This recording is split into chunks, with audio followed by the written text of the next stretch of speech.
السلام علیکم پیارے بچوں، آج ہم ایک بہت اہم اور اسلامی سبق پڑھنے جا رہے ہیں جس کا تعلق ہمارے ایمان کی بنیاد سے ہے۔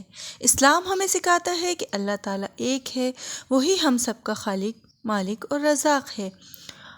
اسی عقیدے کو عقیدہ توحید کہتے ہیں۔ اس سبق کو پڑھنے کا مقصد ہے کہ ہم سمجھیں کہ توحید اور رسالت پر ایمان رکھنا ہر مسلمان کے لیے ضروری ہے اور اسی سے ہماری زندگی صحیح راستے پہ چلتی ہے۔ آئیں اب ہم اس سبق کو غور سے پڑھیں تاکہ ہم اپنی زندگی میں اس پر عمل کر سکیں۔ اب ہم اس سبق کو غور سے پڑھیں گے۔ سبق نمبر 1، توحید کی اہمیت اور اثرات۔ عقیدہ توحید کے معنی ہیں دل اور زبان سے اللہ تعالیٰ کی ذات و صفات کو ایک جاننا اور ماننا، اس کی ذات و صفات میں کسی کو اس کے ساتھ شریک نہ ٹھہرانا۔ اللہ تعالیٰ ہمارا خالق و مالک ہے، وہی ہماری ضروریات پوری کرتا ہے، وہ اپنی ذات، صفات اور اختیارات میں یکتا ہے۔ اس عقیدے پر ایمان لانے کا تقاضا ہے کہ ہم صرف اللہ تعالیٰ ہی کی عبادت کریں، اپنی ہر حاجت کے لیے اس کے سامنے ہاتھ پھیلائیں اور اسی سے مدد مانگیں۔ قرآن مجید میں اللہ تعالیٰ کا ارشاد ہے، اللہ لا الہ الا ہوا، سورۃ البقرہ آیت 255۔ ترجمہ: اللہ وہ ہستی ہے جس کے سوا کوئی عبادت کے لائق نہیں۔ قرآن مجید اور دیگر آسمانی کتابوں میں توحید کا پیغام دیا گیا ہے۔ سورۃ الاخلاص میں اللہ تعالیٰ نے اپنا تعارف نہایت جامع انداز میں بیان کیا ہے۔ ارشاد باری تعالیٰ ہے، قل هو اللہ احد اللہ الصمد لم یلد ولم یولد ولم یکن لہ کفوا احد۔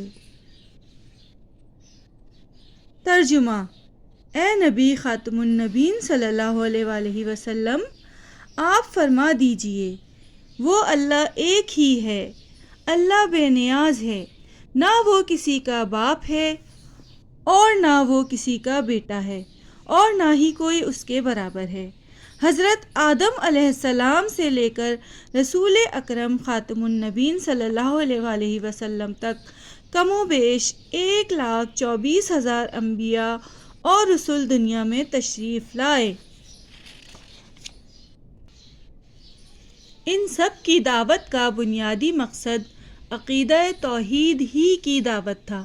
انہوں نے شرک کی گندگی میں پھنسی ہوئی قوموں کی اصلاح کا بیڑا اٹھایا اور عقیدہ توحید سے اپنی دعوت کا آغاز کیا۔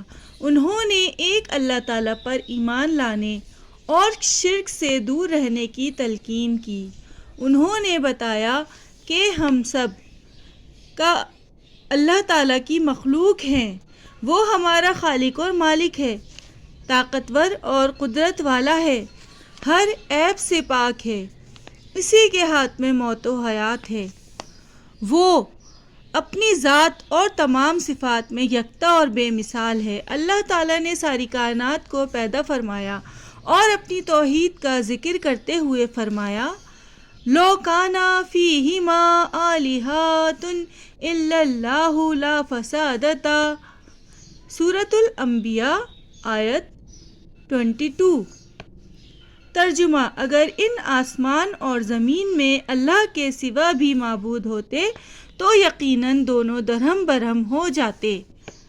سورۃ الفاتحہ میں اللہ تعالیٰ نے لوگوں کو بتایا، مشکل کشا اور مصیبت سے نجات دینے والا صرف اللہ تعالیٰ ہے، اس لیے صرف اللہ تعالیٰ سے مدد مانگی جائے۔ اللہ تعالیٰ کا ارشاد ہے، ایاک نعبد و ایاک نستعین، سورۃ الفاتحہ آیت نمبر 4۔ ترجمہ: اے اللہ، ہم سب تیری ہی عبادت کرتے ہیں اور ہم سب تجھی سے مدد مانگتے ہیں۔ اللہ تعالیٰ کی ذات و صفات اور اختیارات میں کسی کو شریک ٹھہرانا شرک کہلاتا ہے۔ اللہ تعالیٰ ہر گناہ کو معاف کر دے گا مگر شرک ناقابل معافی جرم ہے۔ اللہ تعالیٰ کا ارشاد ہے، ان اللہ لا یغفر ان یشرک بہ ویغفر ما دون ذالک لمن یشاء۔ سورۃ الفاتحہ، سورۃ النساء آیت 45۔ ترجمہ: بے شک اللہ تعالیٰ اس بات کو معاف نہیں کرتا کہ اس کے ساتھ شرک کیا جائے، اور جو گناہ اس کے علاوہ ہے جس کے لیے چاہے گا معاف فرما دے گا۔ عقیدہ توحید کے اثرات۔ عقیدہ توحید انسان کے دل میں اللہ تعالیٰ کا خوف اور ڈر پیدا کرتا ہے۔ جو غلط کاموں اور گناہوں سے توبہ کر لیتا ہے، اپنی ذمہ داریاں پوری دیانتداری سے ادا کرتا ہے، اسے پتہ ہوتا ہے کہ ایک دن اللہ تعالیٰ کی بارگاہ میں پیش ہونا ہے اور اپنے اعمال کا جواب دینا ہے۔ اس وجہ سے انسان میں تواضع، انکسار، استقامت اور بہادری پیدا ہوتی ہے۔ وہ جانتا ہے کہ زندگی اور موت اللہ تعالیٰ کے ہاتھ میں ہے، اور نفع اور نقصان کا مالک بھی وہی ہے۔ عقیدہ توحید پر ایمان رکھنے سے انسان میں تقویٰ اور پرہیزگاری پیدا ہوتی ہے۔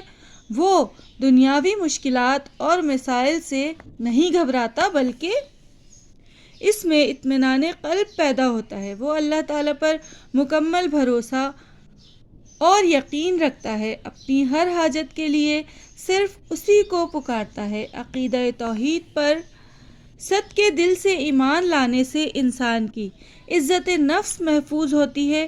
عقیدہ توحید پر ایمان انسان میں احترام آدمیت پیدا کرتا ہے، اور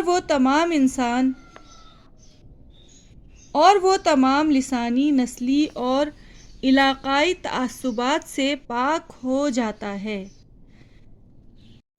الحمدللہ، آج ہم نے عقیدہ توحید کے بارے میں جانا کہ اللہ ایک ہی ہے، وہی ہمارا خالق اور مالک ہے، اور ہم اپنے زندگی میں ہر مشکل میں اللہ ہی سے مدد مانگنی چاہیے اور اسی کی عبادت کرنا چاہیے۔